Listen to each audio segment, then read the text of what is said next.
Hey up, hello, how you doing? Welcome to the Yorkshire Bike Mechanics Workshop. Hope you're all good and you're having a good week, and we've got some sunshine.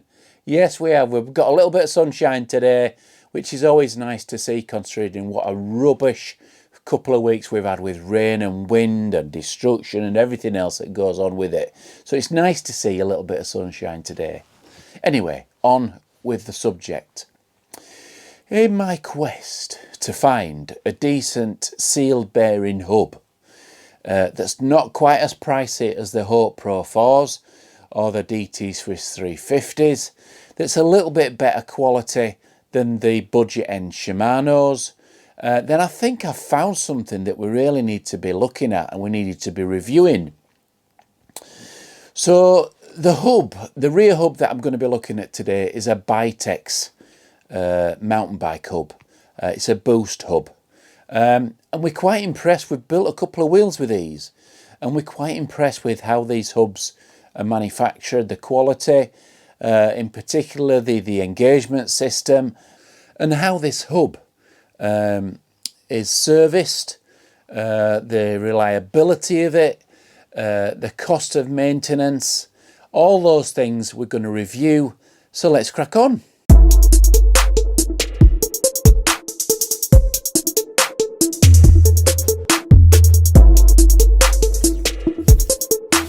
So here we have the Bitex mountain bike hub.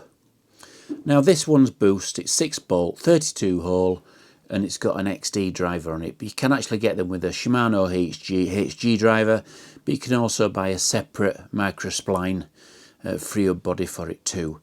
Now there are other models available, so check them out as well. They're from a company called DCR Wheels. They're not made in England, they're imported by DCR Wheels, but a lot of the design is designed by DCR Wheels, and I'll come to that in a second. Now we feel that these probably fill a nice gap in the hub marketplace, to be honest, because the price point is around about 130 quid. Now it's a fully sealed bearing free hub, and I think for that price it's good value. Now the bearings are actually supplied by TPI, which supply the bearings to DT Swiss. So they're the same bearings as what's in the DT Swiss 350. It's fairly light. It weighs about 268 grams if we can weigh it. Yep, 268 grams it weighs. So it's a light hub. It's well finished. Okay, the machining's quite nice. There's no nasty machining marks in there. It seems to be well anodized, and like I said, it's quite light. Now how this comes to bits, basically to service it, is fairly straightforward. It's not entirely toolless. Okay, you do need some tools to do it. Now the end caps, you need cone spanners to take the end caps, but that's the only tool that you need to be able to service it. So I've undone this earlier on, so I'll just take this to bits. Okay, it's an aluminium free hub body. The axle's aluminium as well. Okay, and you can get these in different flavours, like I said before. There's the sealed bearing in the non-drive side end. Okay, and you can leave that adapter on. Now this particular seal at the top is a little rubber seal, if you can see that there. See if I can focus in, I think you can. It's a little rubber seal, and it fits really nicely in that free hub body at the end, just to keep all the rubbish out of that bearing, that lovely bearing there. And the axle feels nice when you kind of pulling it in and out there. It feels really nice in the bearings, nice and smooth and fairly tight. So this comes all the way out. Okay, there's a sleeve in the free hub body. There's also a sleeve in the shell as well. Okay, and if we just carefully undo that, okay, I'll put that down for a second. So this particular free hub body is a 6-pole system, 54 points of engagement, and there's a little spring under each particular pole, and there's a main spring that runs around the outside. It's a fairly common setup amongst free hubs. And again, you can see the bearing in the end. There's one bearing there, and there's another bearing in the other end as well. Okay. Now the seal that's fitted to this free hub body has been designed by DCR Wheels, and it's been designed for the UK market, so it's nice and watertight. Okay, and all these parts, all these pawls, springs, and everything else, free hub bodies, bearings, spacer, everything else is available through DCR Wheels. Now I have to say that we don't work for DCR Wheels. This is a completely independent review, and we've bought this hub, so we don't have any connection with them apart from obviously we can supply your hubs. And that's basically it. It's really easy to maintain. Obviously, you're going to need bearing presses to fit those bearings in either the free hub body and the hub shell. And I would suggest using the decent bearings as well. It's worth doing.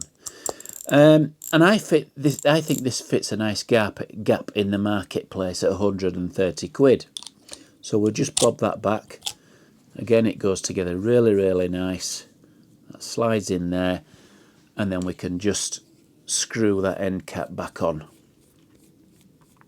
Really easy to do. And we just screw that up and torque it up. Now, like I said before, all these parts are available, so you don't need to worry about it, and they're all in stock as well, which is a good point. The other thing is, do we have any competitors for this? Well, potentially, yeah, you do. Obviously, your Shimano budget end with cup and cones, obviously that can't compete with this. There's Superstar that might do a hub that might be similar to this that you might want to consider.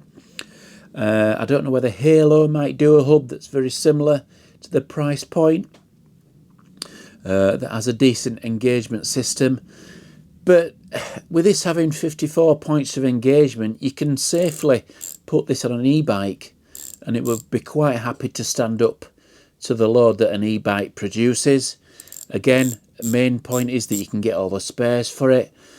But by chance we had a wheel come in earlier on this week, and it had an identical hub fitted in there. Now, the reason why I brought in, because he said the free hub body were kept getting notchy and not particularly engaging quite right. And I asked him how long it had been before he'd serviced it, and he'd said that he'd never had it serviced and he'd had it 5 years. Well, that's kind of amazing, really. I'm surprised that the free hub body ain't gone completely. So all we did basically was just order a new free hub body, some new bits and bobs for it, some new bearings, and it's as good as new. So I think that's kind of testament really to this particular hub. Now, would they do a road version as well? Okay, let's have a look at the road version. We built these earlier on in the week. I don't know whether you can see that. Okay, the road version is very similar. The free hub body on the road version is 48 points of engagement, but the bearings are the same. Feel really nice, buttery smooth, nice ratchet system, good value for money. So I think that's the main thing really. These seem to be really good value for money, and the bearings aren't cheap to buy. If you were to buy some bearings from DT Swiss, you'd be surprised how much they cost. So when you split that down and look at the cost of the hub, I think it represents good value for money. Apart from that, I really don't know what else to tell you about this hub, apart from first impressions are really good. The wheel that we got earlier on in the week, I'm really surprised that it done so well and gone for 5 years. So yeah, one Bitex hub. I hope you enjoyed that little review. It's nice to do hub reviews. I love hubs. So yeah, have fun, have a good week, be careful whatever you're doing, and I'll catch you next time. Thanks for watching. Toodle pip, bye.